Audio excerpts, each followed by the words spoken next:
So, sir, can you state your name, background, and work Uh, intro about yourself? my name is Carlo Miranda. I'm a nurse from Canada. Ever since I've been a nurse for like many years now. Why did you decide to learn trading? I decided to learn trading because I can see that there's like for me a potential for skill, and gusto ko rin I believe na pag may skill ka sa trading, walang hindi mawawala sa yun, so walang makakagaw sa yun.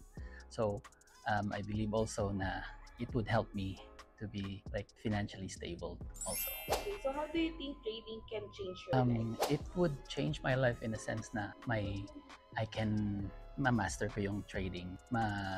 I can travel, I can have time for myself because I believe na yung work namin sa being an OFW na nurse, bugbog talaga. Grabe.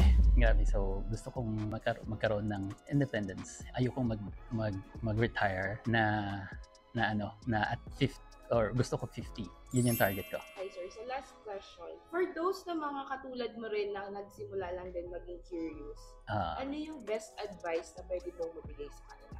Ako, nag-umpisa lang ako, nag-scroll lang ako sa Facebook. So, when nakita ko yung mga post ni Coach Lady, talagang na-curious ako.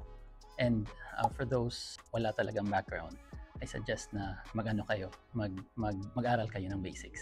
And I recommend ko yung Legendary Trading Academy.